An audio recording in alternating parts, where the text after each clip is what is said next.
Kia ora and welcome everybody. Although I know most of you in the room, but my name is Virginia Nichols. I'm the Chief Executive from the Otago Southland Employers Association.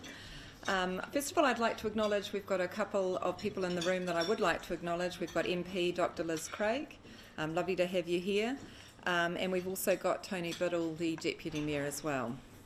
I'd also like to acknowledge Janice Lee and the team from Koha Kai for this absolutely gorgeous breakfast. As I'm sure you know, but Koha Kai are the driving force locally behind delivering the government's free and healthy school lunches pilot program in the south and do an incredible job.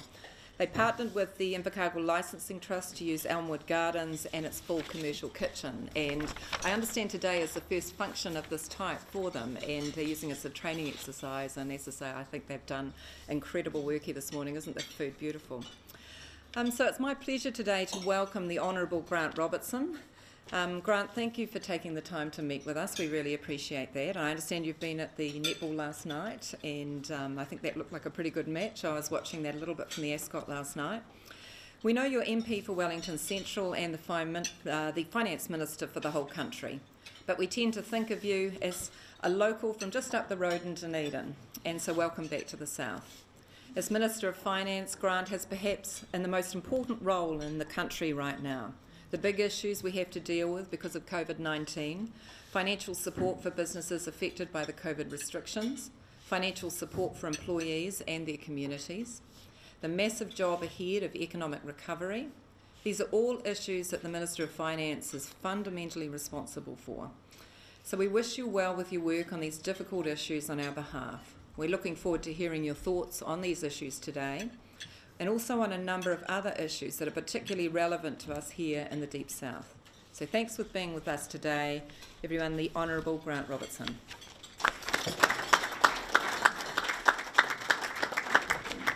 O kia ora, ngā mihi nui ki a koutou katoa. Greetings everybody. Thank you, Virginia, for that very kind introduction. Yes, I did feel very much at home here last night. I think we probably, in the Central Pulse team, have about 3 people who grew up in Invercargill, so you should have been rooting for the Central Pulse last night if you weren't, but it was a great event, and actually all credit to Nigel Scalp and the team at this ILT Stadium, because it was one of the first major sporting events where it was pulled off under level 2 conditions, and they did an extraordinary job of it and still managed to have supporters from both teams there. And we were staying at the Ascot Park as well, and I think the tactics team got home at 5:30, so someone was looking after them in Invercargill anyway up until that point of the evening. But both teams deserve huge credit for having got through quite a difficult season with the break in the middle, but they've shown a lot of resilience, and it's a great competition and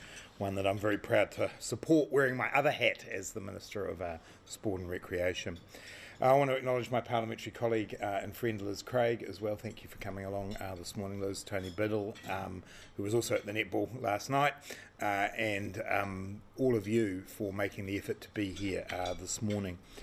What I thought I'd do is talk about 3 things: where we are, where we were, and that's an important conversation when you hear what I have to say, and where we are going to be over the coming year or two. Anyone who tries to make a solid prediction at the moment about what's going to happen in the world is misguided, or probably trying to send you a Facebook post. It is a truly challenging time to understand what's happening from a health and an economic perspective anywhere in the world. The forecasters who advise us in the Treasury, they do a pretty good job, but they are, like all economic forecasters at the moment, largely putting their finger in the air to try and see where the breeze is. It is hugely challenging, and for New Zealand, our resilience and our robustness in our economy is good. We come into this in a good place, but we are all challenged by this, and I'll run through some of the detail of that in the next little while. I just thought at the beginning I'd talk a little about where we are right now and the decision that Cabinet will have to make, and in a first I will be in Invercargill for the Cabinet meeting. We'll join it via Zoom. I had thought about crowdsourcing that and letting you all sit in on it, but Jacinda wasn't keen on that idea. No, in all seriousness, it's great that we can use the technology, and I can participate in that meeting from being here in Invercargill. What we'll be looking at today is the latest advice that we've got around the status of the resurgence of COVID-19 up in Auckland. You would have heard from the Director General of Health and the Prime Minister towards the end of last week that they are cautiously optimistic about the signs we've seen, about the fact that we have, to use the Prime Minister's words, have encircled the outbreak.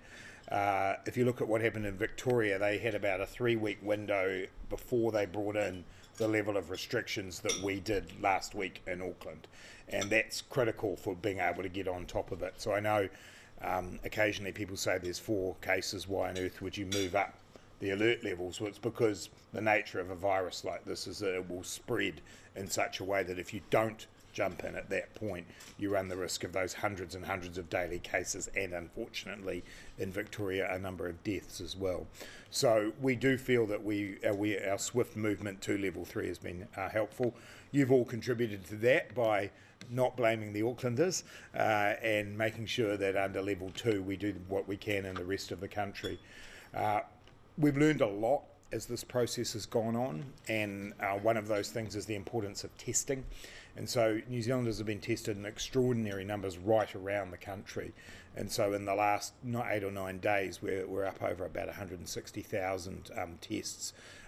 Tests per case in the world, we are by far and away in front now on that. And that's great because it means you actually genuinely know what it is that we're dealing with.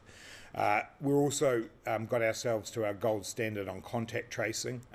This is a remarkable exercise that within 48 hours we can contact 80% of the close contacts of somebody who has the virus.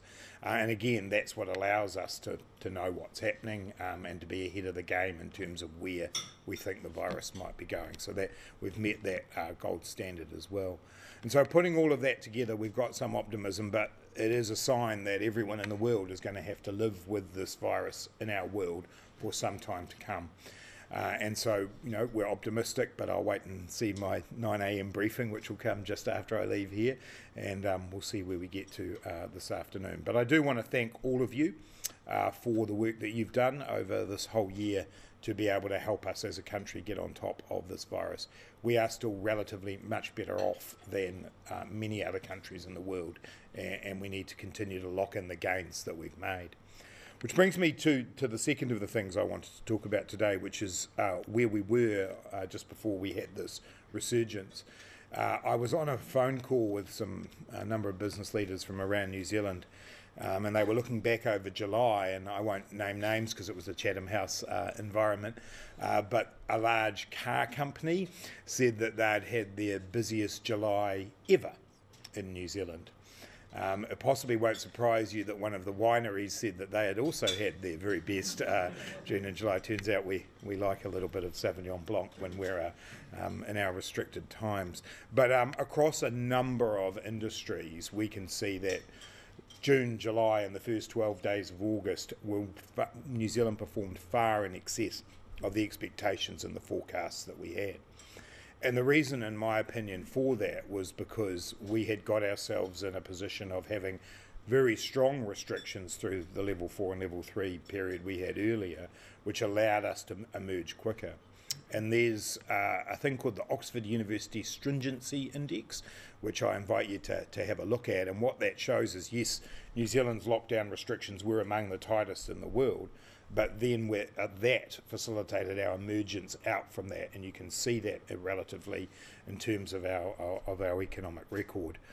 So that's the message of going hard and early. That's the message of, as I believe, that the best economic response is a strong public health response, because it's what enables us to get going again more quickly. So in that June and July period, we have a thing called the New Zealand Activity Index that the Treasury and Statistics New Zealand use to be able to measure not everything that's covered by GDP, but a lot of the real-time data measures we've got. And actually in July, we were 2% up on where we were in July 2019. Even in June, we were 0.6% up where we were in June 2019. We've just seen the data for June and July for the manufacturing and services indices. Both of them are in positive territory for those months as well. And so that is the resilience and the robustness of the New Zealand economy. We've kept exporting through this time, and our exports again have held up incredibly well. A little bit of challenge in the early days around logs, but they've come back fairly well. If you're exporting kiwi fruit, you're selling more than you ever had. Everyone wants healthy food to go with their Sauvignon Blanc that they're having.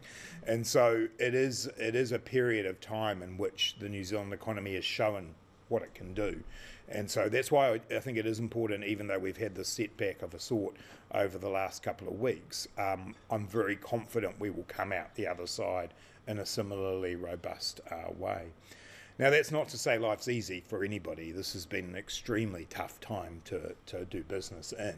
And that's why we've stepped up with the support that we have. And it's why we were prepared to bring that wage subsidy scheme back again for this 2-week period, is because it's a recognition actually for a number of businesses that just got going again and then they were faced with this.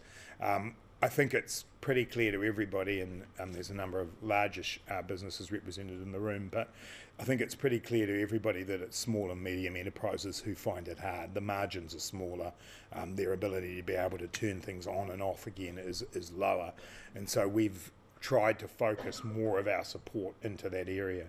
And I looked it up just before I went to bed last night. So the small business cash flow loan scheme in the Invercargill area has put around $22 million into the economy. Around 1,000 businesses have drawn down from that, and they are smaller businesses. That's the nature of the scheme. A lot of construction firms in there.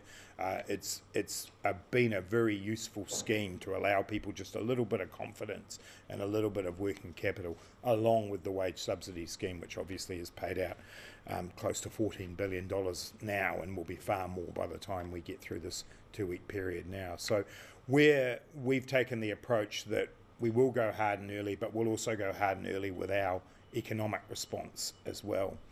And again, I mean, I know it's not a competition with our friends across the Tasman, but we still think our approach of getting that money out the door as quickly as we could was the right one. So we were paying out the wage subsidy scheme in March.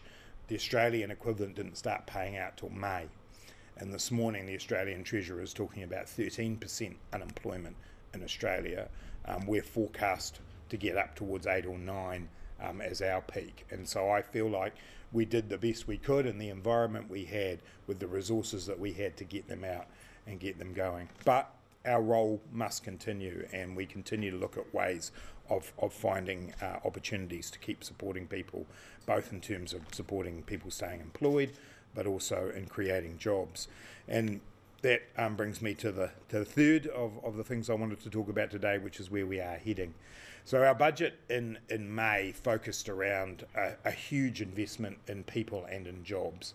And we were just discussing at the table here before enrolments at SIT and the trades, and they're up as they are everywhere. The BCITO, the people who look after the building and construction industry training, have said that in July they had a doubling of the number of new apprentices. We've put $1.6 billion in to make apprenticeships free in those areas, in infrastructure and community care, mental health care, a range of other areas, as well as heavily subsidised industry training, and money to keep apprentices on, which is a really important part of a response, I think, to an economic crisis. And we had the situation in the post-global financial crisis period, or the immediate post-period, where apprentices were being laid off because they're the first to go, and the people who often, particularly in their first and second years, are not necessarily adding as much value to the business as they do later on.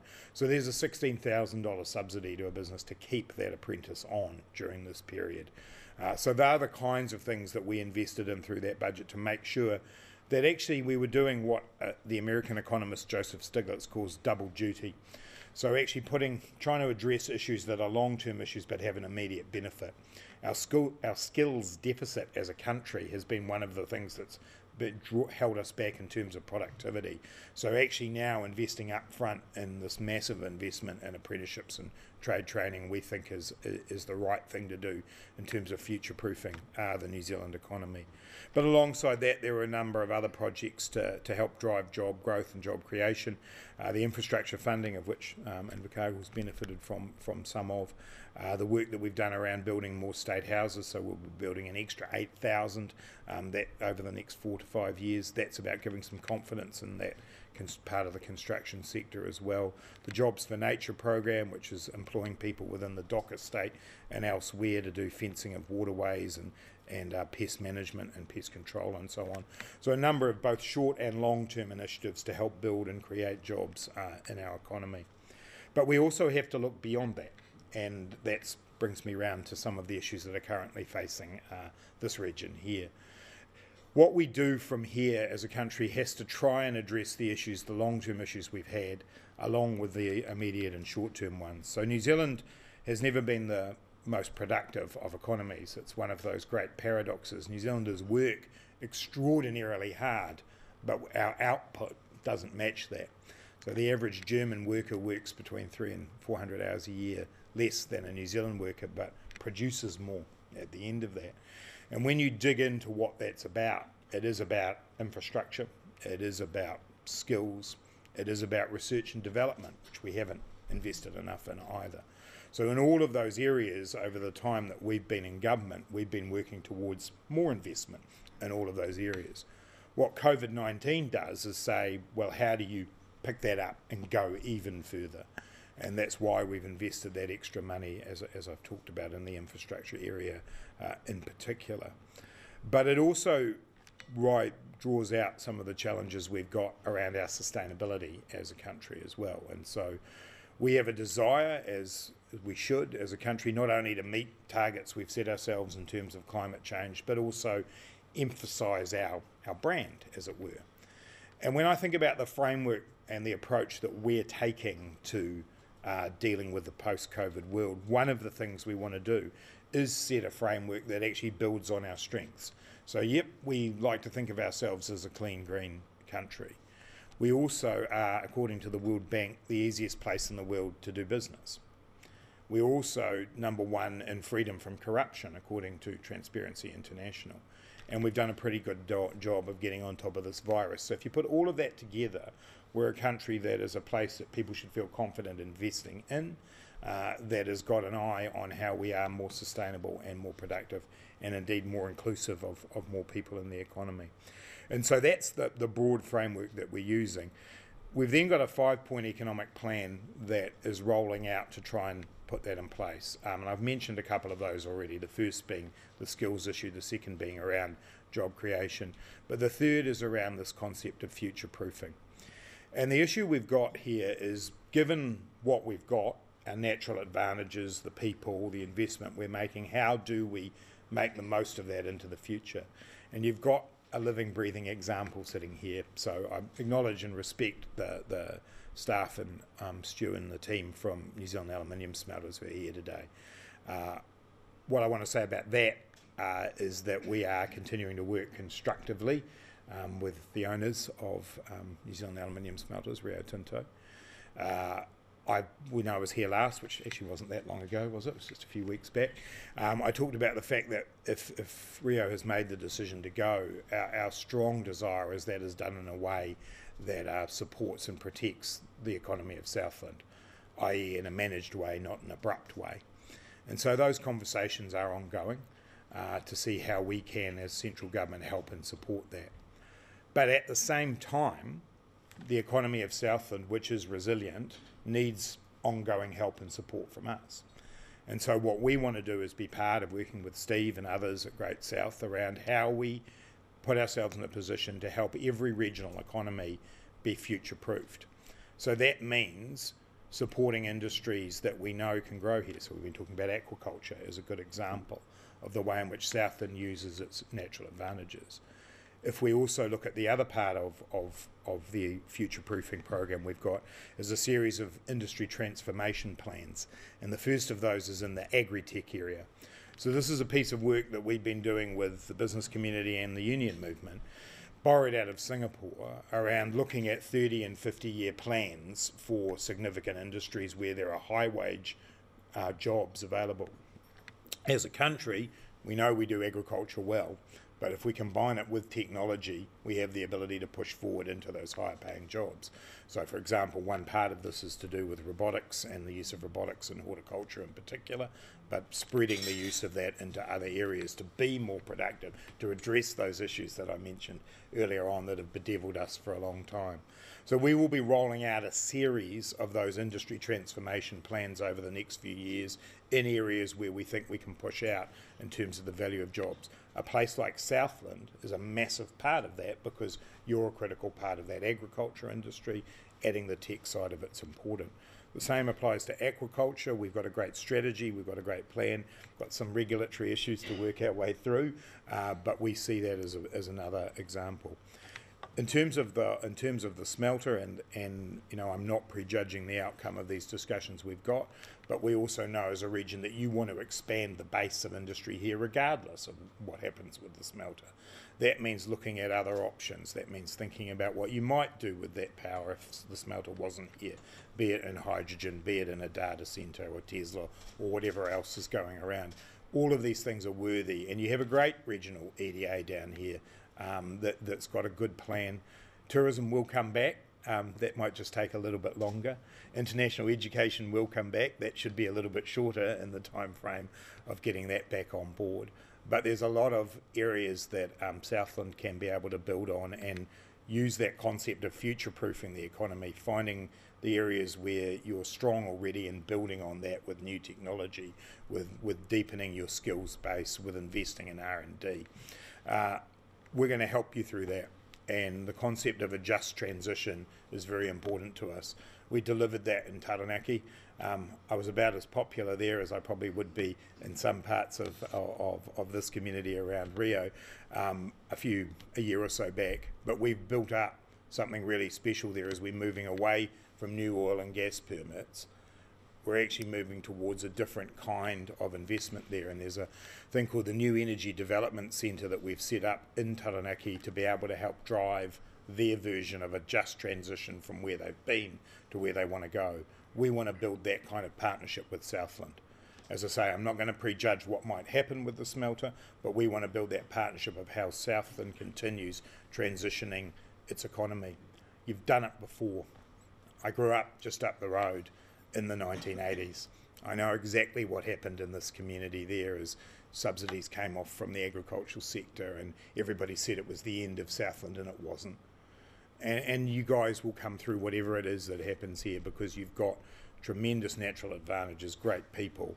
What I want to commit to today is our partnership with you to be able to support you through this period of time and into building those future high-wage jobs that are here in the community. So thanks for listening, and I'm happy to take your questions. Kia ora tātou.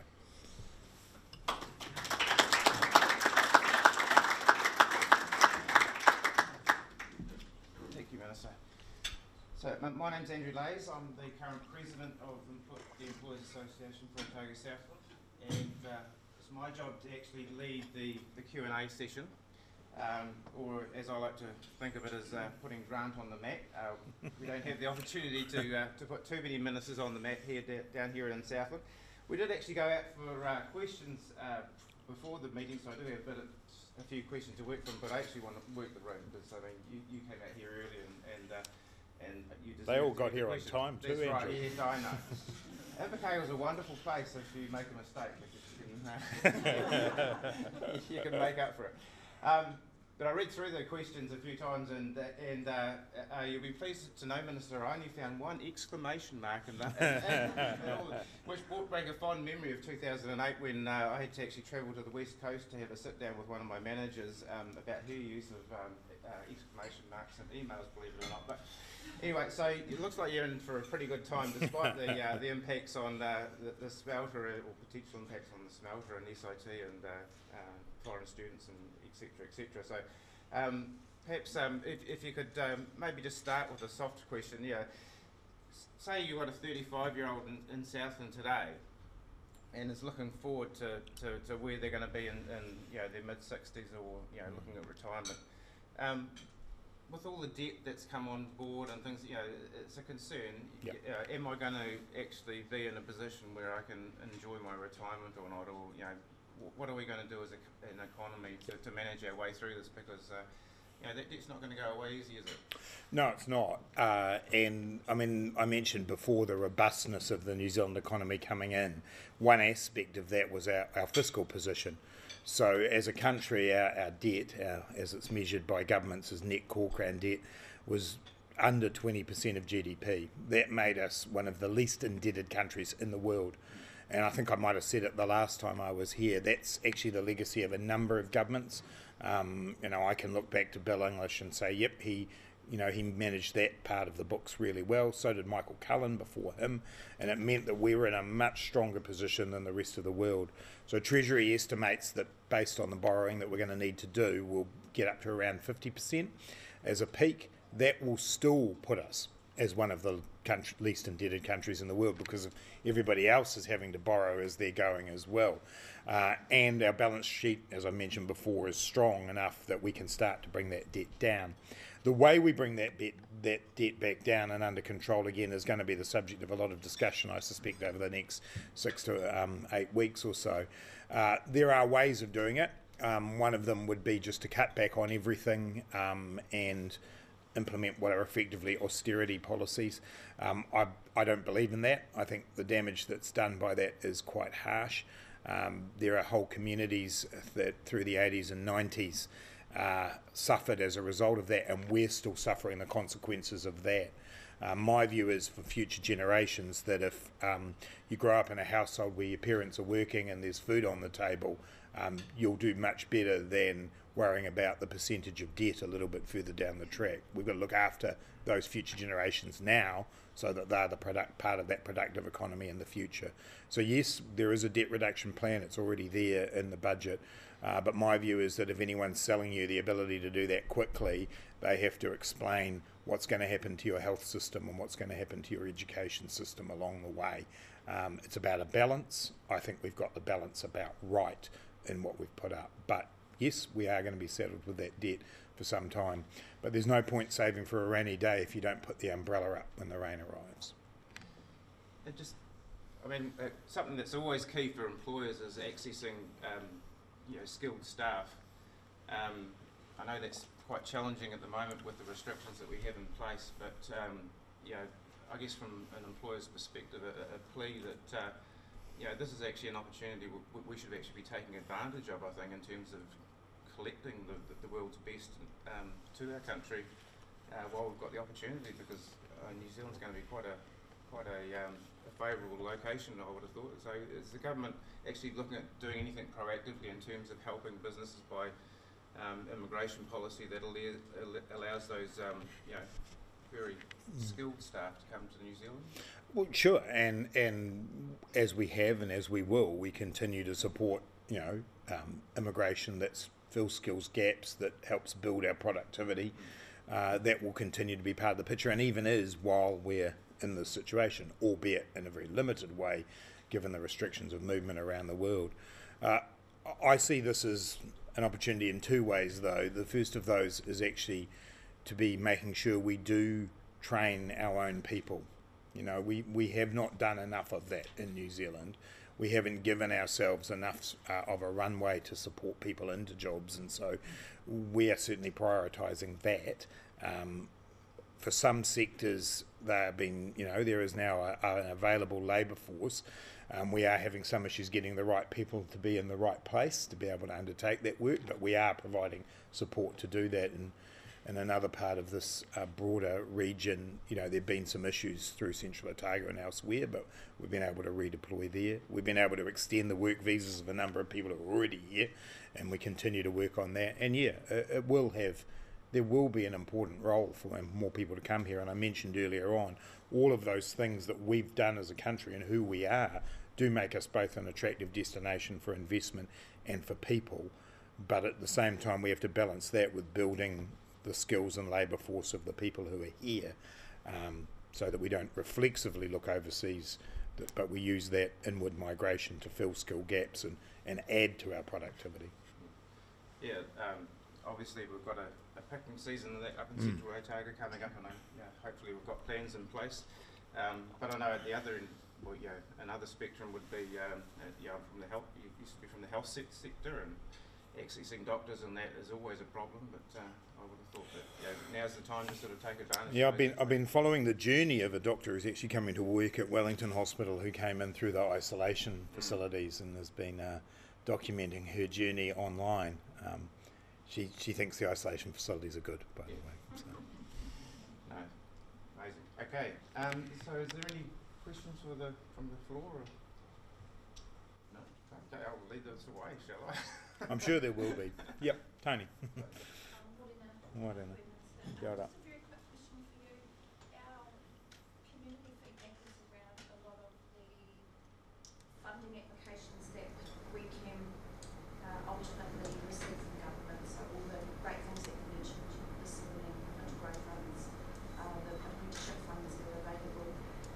We feel as a community, the feedback that I'm getting is that they are struggling to access those particular funds, and in comparison to the rest of the country, our numbers seem relatively low. Can you comment on that, or give us some sort of advice as to how we potentially may increase the level of government funding that we get at this point in time? Thanks, Tony. In terms of the Provincial Growth Fund, so as I know you know, when that was originally established, there were 5 surge regions, which were those with effectively the highest unemployment in New Zealand. Southland was not one of those, because you've actually done very well in that respect. But having said that, we have made sure that there has been money come here via the PGF, and relatively speaking, compared to outside of those 5 surge regions, the region's done quite well.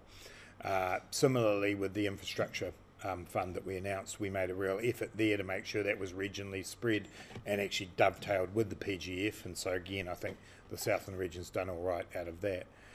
I do, however, take your point at an overall level around particularly groups within the community accessing the funding that we've put out.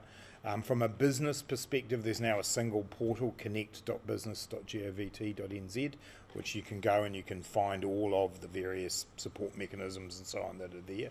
For the community groups, that work's still a bit of a work in progress, but between the Department of Internal Affairs and MSD, they are bringing those things together now into a more kind of coherent place. But there is a lot of support that's out there, and I think one of the nature of the fact that we were rolling out so many things in a short space of time was that, I'm the person in charge of writing the checks out for that, and I have to methodically work my way through all of them because there were so many. So I do understand the point you're making. Use Liz, use others to make sure that we connect those groups up with the people who need to help. And the boosts that we've done, acknowledge Koha Kai today, the boost that we're able to give the food and schools programs, that's now rolling out right across the country, creating jobs. But, we have to be able to connect people up, and I do understand that can be a struggle. So, feel free to be in touch whenever you feel there's a gap. Andrew, I've got a question. Yes. Minister, I know we touched briefly on aquaculture, but perhaps for the benefit of the room, Minister Shane Jones, when he was down in the south, said that the government would be willing to look at enacting special legislation to allow the opportunity to advance in the south. And I'd really just like your views on the fact that the RMA doesn't really allow the model that's being put forward, which is open ocean marine farming, to efficiently get activated, and where would you sit in terms of allowing the opportunity to come about? Yeah, arguably the RMAs, as I think we've all learned, is struggling with a lot of sectors, not just aquaculture, hence why you've got now a broad agreement across the political spectrum to put it to one side and start again with a couple of different bits of legislation. The question for aquaculture and for Southland is whether or not there can be bespoke legislation. I'm not sure there can be bespoke regional legislation, but in terms of the industry itself, that is the thing that Shane was advocating and is worthy of investigation. It's a very particular set of circumstances, open ocean space regulation, is a challenge, and it's not really how any of our legal frameworks have been established. So we are working on that. Quite clearly, similarly to the RMA is about sustainable development, and it's getting the balance right of saying, yes, we want this development, but here's the way that we know that it's sustainable and future-proofed. And so that requires a conservation perspective along with a fisheries perspective, along with an economic development perspective. I think there is massive opportunity in aquaculture in New Zealand, not just in this region here. And I think actually we've again got the opportunity to lead the world a bit around the framework we put around it. So you've seen the strategy, it's a good strategy. We've got some support into the hatchery down here. We're on our way to supporting you, and really, you know, you're lobbying and advocacy towards some form of legislative vehicle that allows that to happen in the quickest but most sustainable way possible is what we're after. So I'm not without hope about a legislative vehicle. I think you might be pushing the proverbial around regional, just because every region thinks it's special and therefore every region wants its own legislation. But I do think in that sector there is a massive opportunity, and Southland should be at the forefront of it. Yeah, I was thinking when the Prime Minister made her announcement about the change in the election date, that was actually going to mean an extension of Parliament, and I thought there's a wee window there. Yeah. Yes, would require a few other things. Thank you very much. Anybody? No? Down the back? Yep. Sheree? Yep. Just on behalf of one of their members, Grant came through last night, the accommodation sector, $8 million, sorry, I'm not really up to date on this. Yep. It's just come through last night. It's been given to an effect freedom campaign. The question is around, tourism industries in crisis, seeing closures and job losses. How can we have confidence moving forward when we're facing this continuous move to public spend money to undermine our industry? Can you comment around this sort of freedom campaign where I guess the accommodation industry is Yeah. I'm not sure about the comment at the end. I'm not sure I'd agree with that, but more broadly, clearly this is a sector under huge strain, and we all recognise that we have become as a country quite reliant on for our tourism around international visitors. We're a small country, and so domestic tourism is only ever going to be a certain percentage of what happens. The counterfactual is that the border is the thing that's allowed us to get the rest of what we've done at the border is what's allowed us to get the rest of the economy going well, and so getting that balance right is challenging. We've put out the best part of $400 million to the broader sector to be able to try and drive that kind of work. The person mentions support for what they call Freedom Campaign, but actually there's a $50 million events fund. There's a whole lot of support around inbound tour operators coming through. So there's a lot of support within the sector that's not just about supporting people to go on their New Zealand experience kind of holiday. So I feel like we're doing our best by a sector that's in a very, very challenging time.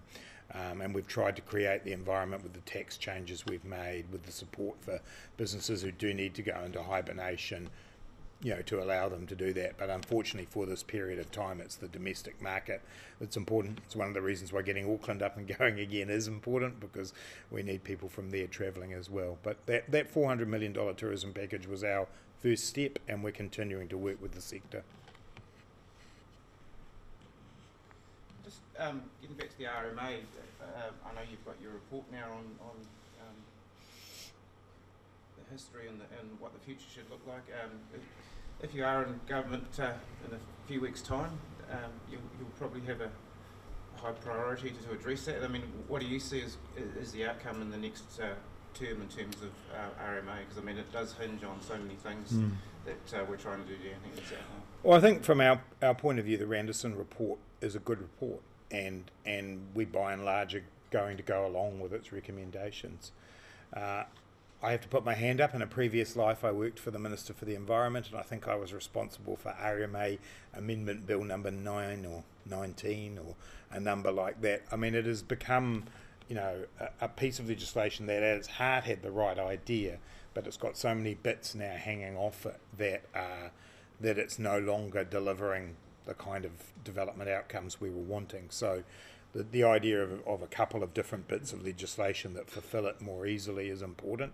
That's one thing we're looking at. The second part, which we've made much more progress on in this term, and I'd like to see us more do, is the guidance we give to local authorities. And so national policy statements and national environment standards were the critical element of the RMA regime that got lost. You know, and as a result, we ended up with everything being done via case law. We ended up with different regional city district councils interpreting things differently.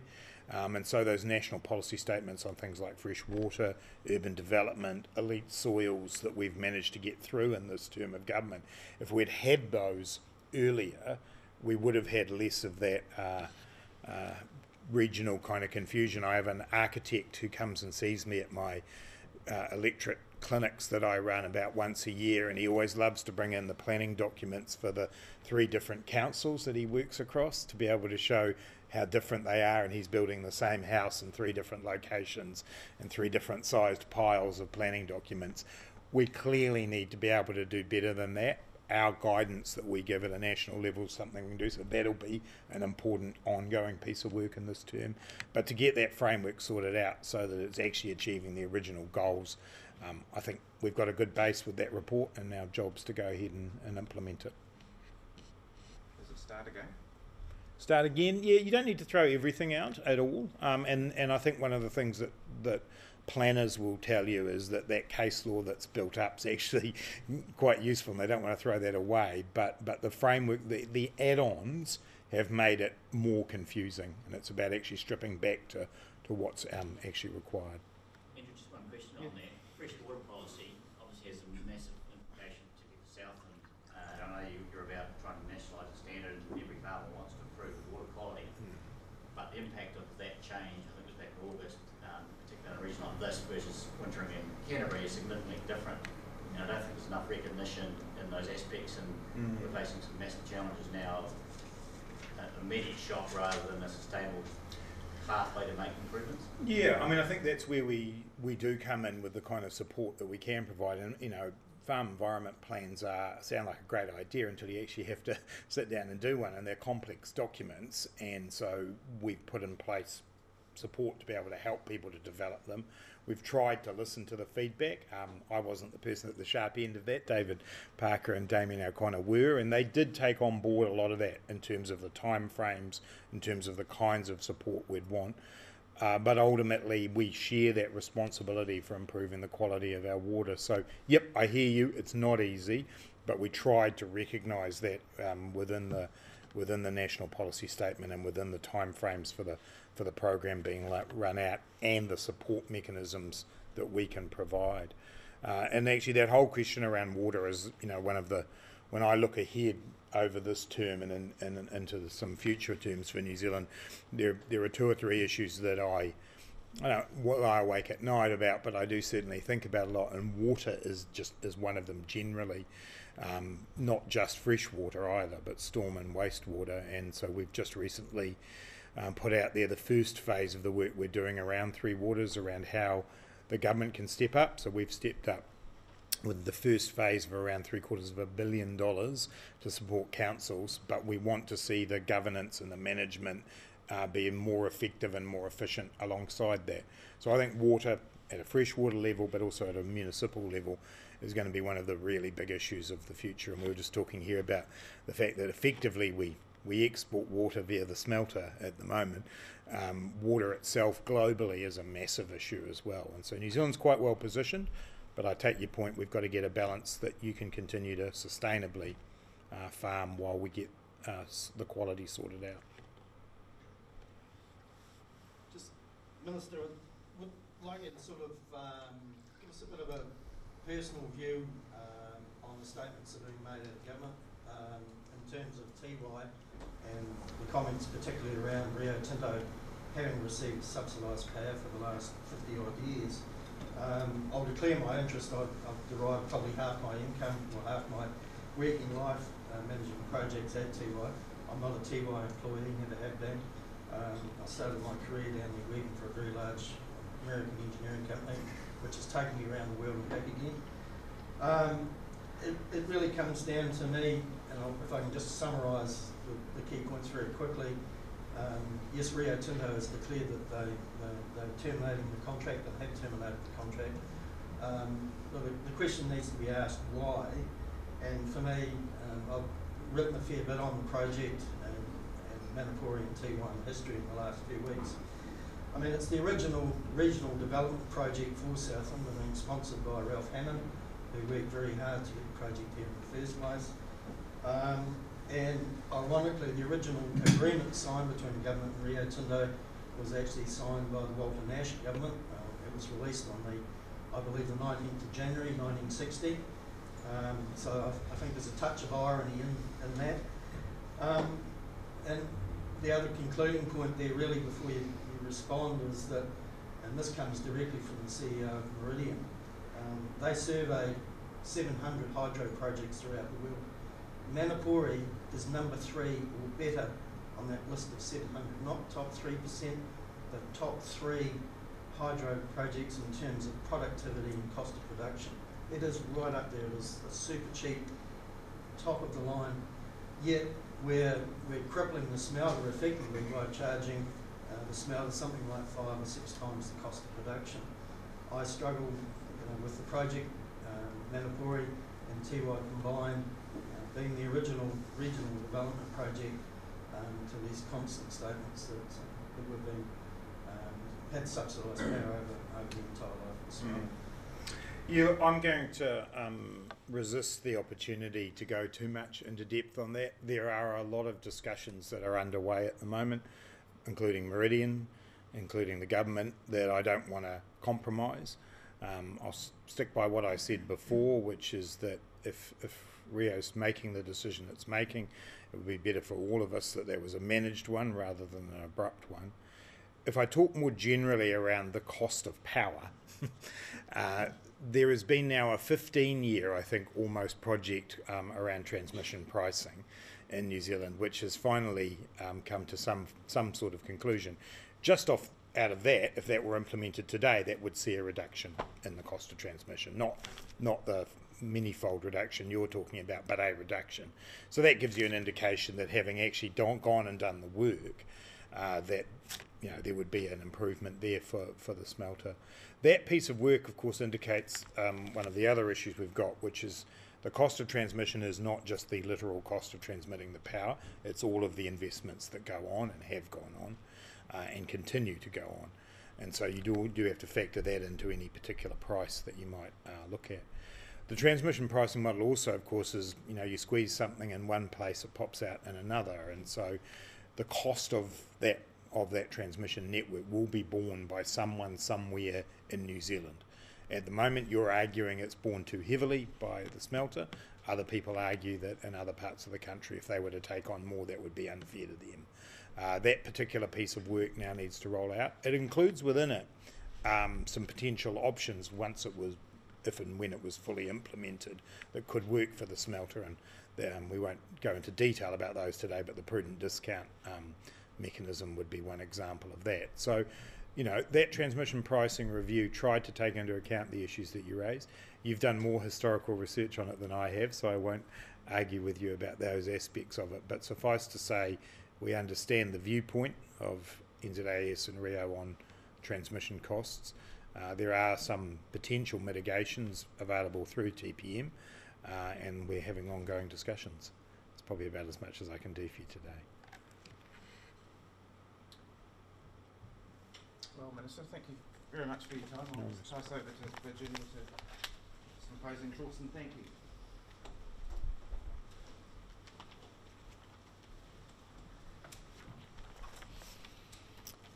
I wanted very much to thank the Minister today for your insights and the job ahead, really, for our economic future, which I know is incredibly challenging.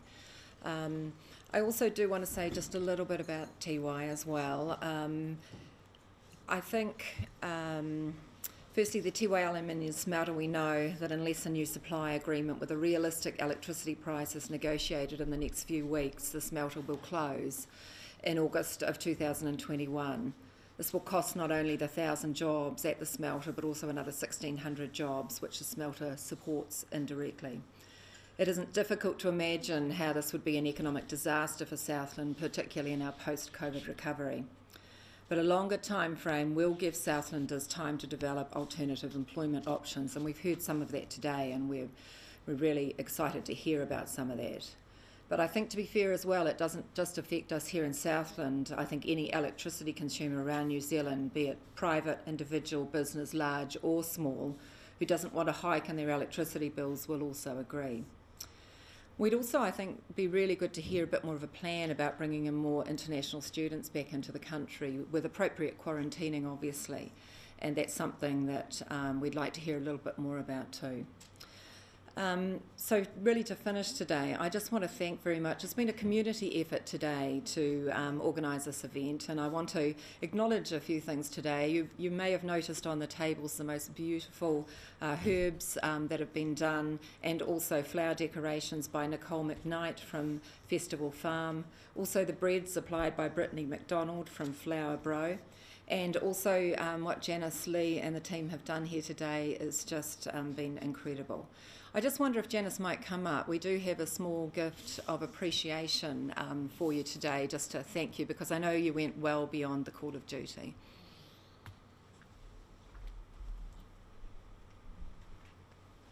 Oh, I got stuck over this side. Over this side. We didn't pre-warn her, but I understand this is a kakabik plant, which is quite beautiful and native.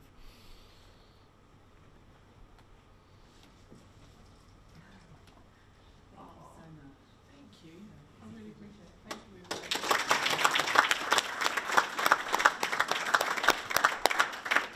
everybody. But I think, oh, sorry, Janice. Sorry, and I am just going to say, sorry because I have the opportunity. This is our first event that we've been able to hold here to this capacity, and I really want to acknowledge our people who have been working here and serving today. It just goes to show that we cannot put too much judgment on what people with disabilities are able to achieve. I feel so proud. Thank you.